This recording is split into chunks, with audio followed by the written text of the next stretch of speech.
what commonly are some of the influences that either supersede or at least distract from the biblical worldview? Well, the most common ones come from the media. The messages that we get from movies, from television, from music, from video games, I mean, you name it, there are many media platforms. Yeah. So that tends to be the thing that's most likely to bring people off track. Parents should be a corrective influence. But what we know, for instance, is that among the parents of kids under the age of 13 today, only 2% of them have a biblical worldview. So when they go to correct their children, they're not likely to correct them with biblical truth. They're more likely to correct them with cultural truths, if there is such a thing. So that's part of the problem that we have, is who's going to come in and show what truth is to children. You know, one of the things that I talk about in the book is that we have to remember that the only people who make disciples are disciples. You reproduce who you are. Yeah. You can only give what you have. And so the fact that children aren't becoming disciples of Jesus is not only a problem, a parental problem, but it's also a discipleship problem. Churches aren't really invested in discipleship for the most part, and very few people take children seriously as discipleship fodder.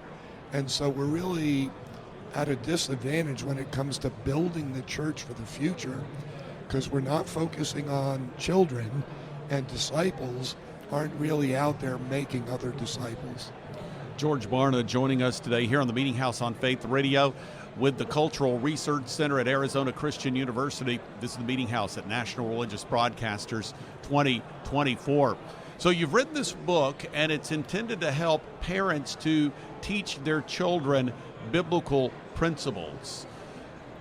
But as you mentioned, 2%, was it 2% of parents that have kids 13 and under possess a Christian worldview. So getting this book into the hands of the people that really need to read it, what's the attraction? What's the hook to perhaps get parents to pay attention? Well, recognizing that parents love their kids, and they do all kinds of things to set their kids up for success.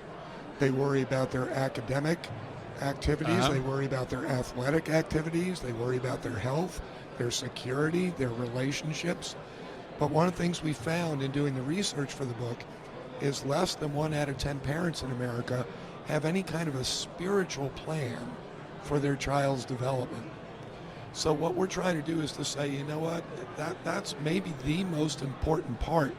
Academics, athletics, personal health, that all flows from spiritual health.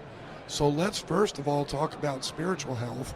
Let's look at what it takes to help your child become spiritually healthy, and then you're going to have an easier time raising them to excel in all these other areas. So what are a couple of action steps, things that parents can do in order to really gain a sense of what it takes to share this biblical truth with the next generation? First thing they've got to do is make a commitment to it. Most parents haven't made a commitment to the spiritual development of their children. They've got to recognize that it's their job. So number one is commitment. Number two is recognizing that as the highest priority in their life, not just something else on the to-do list, but God is expecting them to take the children He entrusted to them to actually develop them to love God. So commitment, priority. Number three is having a plan, because you're not going to raise a spiritual champion spontaneously. It doesn't happen randomly. You've got to be intentional and strategic. So developing that plan, I talk all about how to do that. Fourth thing is looking at the beliefs that you need to address with your children. Fifth thing is to teach them how to convert those beliefs into a lifestyle. You do what you believe.